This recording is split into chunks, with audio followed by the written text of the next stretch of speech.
Hey, what's going on everybody? It's Jayce, and today I want to talk about sneaker investing. Now, sneakers is one of many assets that I invest in, and as much as I love wearing and collecting sneakers, I cannot justify spending so much money on items that do not make me money. And this is not even pertaining just to sneakers. This is many different things. I don't spend a whole lot of money in general unless it makes me money. So now with that said, the reason why I'm making the video today is because the most common question I get is, hey Jayce, how do you decide what sneakers you invest in or you look for? So in order to answer this question, I spent a lot of time and I came up with a list of 5 or 6 criteria for you guys today that is going to teach you, especially the beginners, of what to look out for when you are considering or prospecting a specific sneaker or a specific item. And this also pertains to a lot of collectibles as well. You can always utilize this same mindset and analyze the certain aspects of whatever you are considering. So this is gonna be hopefully a great video for all of those things. But anyways, before I get started, if you enjoy any of these content later on, please do make sure that you subscribe and destroy that like button for me. It really does help me out. I spend a lot of time researching and coming up with these videos to make sure that you guys are in the loop and know what's going on in the sneaker community.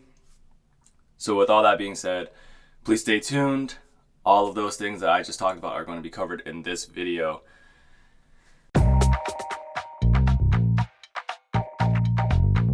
Alright guys, I just want to be very frank and honest with you guys. So reselling is really just part of the game. No matter how much anybody complains, it is not a financially smart decision to spend $1,000 on a pair of sneakers if you don't have the disposable income. And even if you do, it's not really a great investment unless you never plan on wearing your sneakers. And I do wear my sneakers.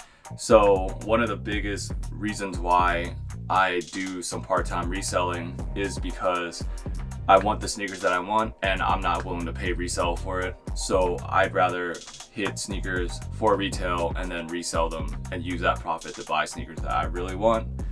And you know, there's gonna be people out there that are gonna say like, oh, that's wrong or that's messed up, you're part of the problem. And to be quite honest, it's just part of the game, and if you're not willing to play it, I mean, it's just, you know, don't get into sneakers, that's all I could say. Alright guys, now that we're through with that, I want to get to criteria number 1, and that is going to be looking for sneaker models or silhouettes with historical significance or are iconic in nature, meaning they've been around for a long time or people have done amazing things in them.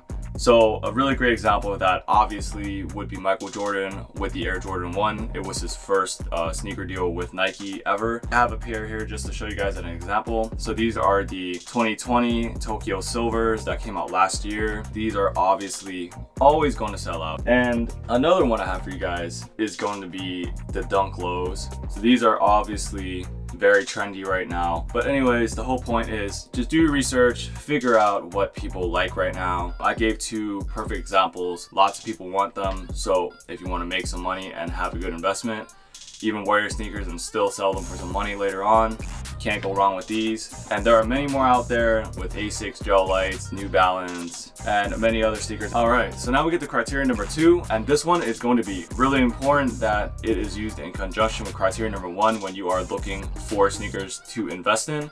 And that is going to be the colorway or color blocking style, which really just means where the color is being used on each specific part of the shoe. So again, I have a couple of examples here, but the main reason why you want to look out for this is because, again, there is a lot of historical significance to certain colorways. You have a couple other pairs to show you, so here we go. Here's the Air Jordan 1. This is an iconic sneaker model. However, it is in this Tokyo Silver neutral gray colorway. It's monochromatic in nature, and these are quite hard to rock, so you know, they're not worth very much money over retail, but they are still doing all right. But yeah, this would be an example of something that is sort of a good investment. And then you have something a lot cleaner like this that pretty much is two-tone, It has a lot of white, which keeps the sneaker completely very clean and kind of formal looking, so you could dress it up, dress it down. This low coast blue really looks similar to the UNC blue that Michael Jordan is known for at his University, Carolina. This is definitely going to be a lot more popular than something like the Tokyo Silvers I just showed you guys.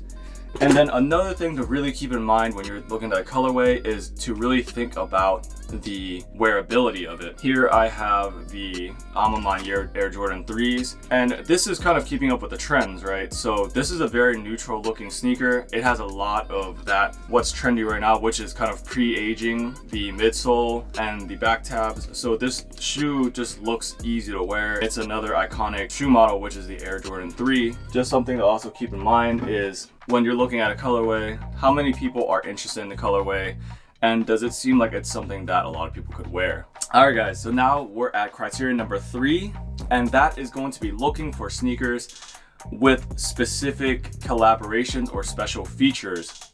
The reason why this is important is because collaborations are pretty much all the rage right now, and it makes the general Nike, Adidas, whatever brand you want, sneaker combined with either a streetwear brand, and that really kind of just elevates the style, honestly, ultimately elevates the value of the sneaker, because collaboration sneakers are usually more rare and harder to get your hands on, and you gotta really go out of your way to get them. So today I have a couple of versions to show you guys. So some of my latest pickups would be the collaboration with Nike and Sacai. These are the Vapor Waffles in the Sesame Void colorway.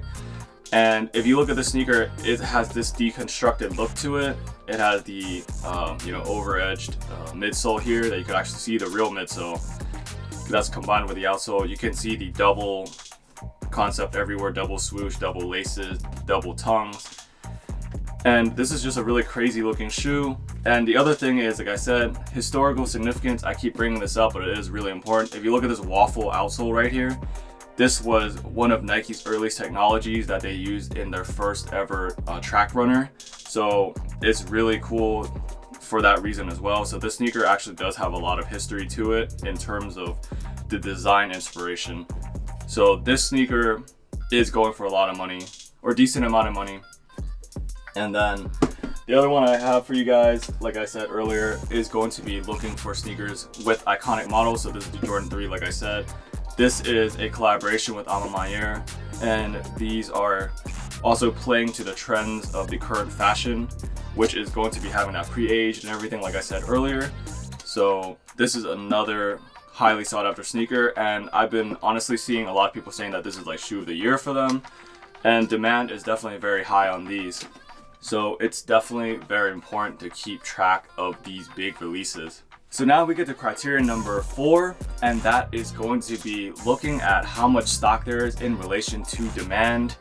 Now, a lot of people on the internet like to use the phrase supply and demand, but what does that really mean? What that really means is the market for sneakers.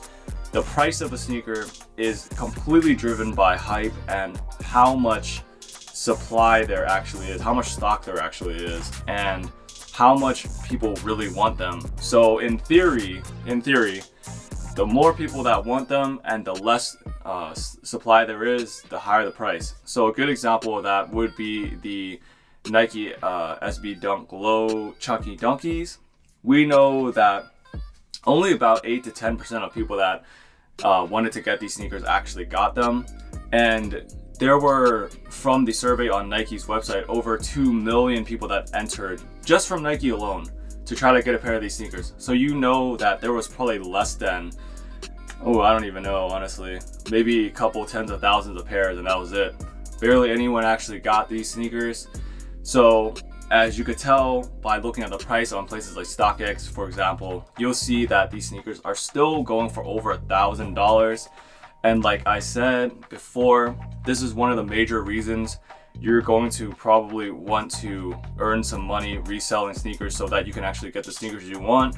This is by no means a comprehensive list of all the different criteria. When I think of more, which I do have in the works, I will make a second part or third part, or however many parts there is. I just want to keep you guys informed and help you all out with getting started.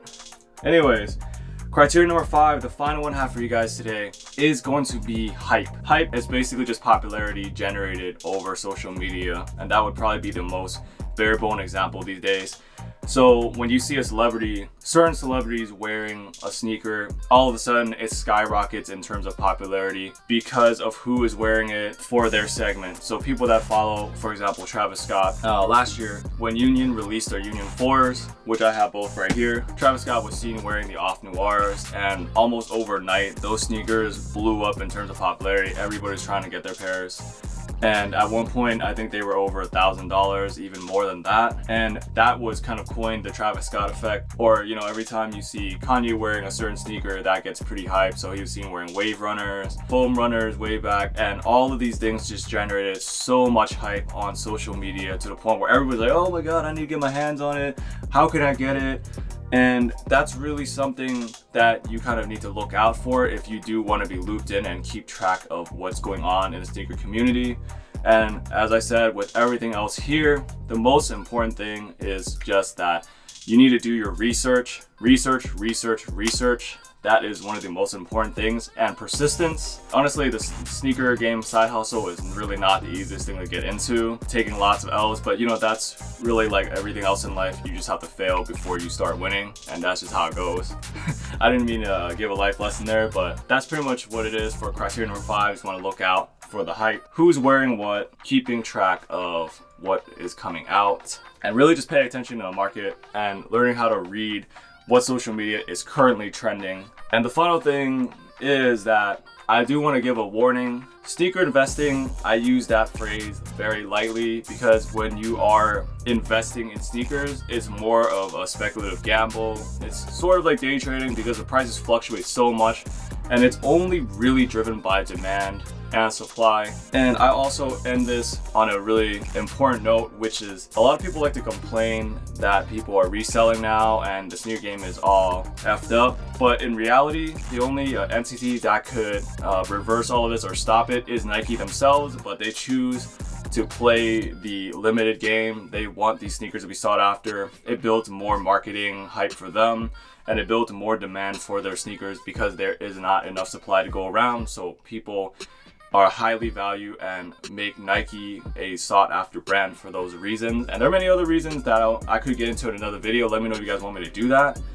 And you know, going forward, I'm gonna do a lot more financial and investment heavy sneaker related content for you guys. So please let me know in the comments below if that's something you guys want to see. But anyways, like I said, let that serve as a warning. There are many sneakers out there that are gonna be worth money and are obviously gonna be worth your time and effort to try to get. But just keep in mind that there are also gonna be a lot that aren't. But anyways, guys, it's been real. My name is Jayce, and don't forget to keep it laced here on this channel with your boy. I'm gonna keep you guys looped in as much as possible. I really wanna help you guys make more money this year and really get those sneakers that you've always wanted without having to blow all of your own money. Can't stress that enough. Do not buy $1,000 sneakers if you cannot afford it. So today, my goal was to just show you guys a couple of ways to look for sneakers that can help you achieve those sneakers that you really want. There are lots of cool sneakers out there, but not every pair is worth room in your closet. So anyways, that's it. Don't forget to like, subscribe, and ring that bell notification. Keep it locked, support your local businesses, and I'll see you guys in the next one. Peace.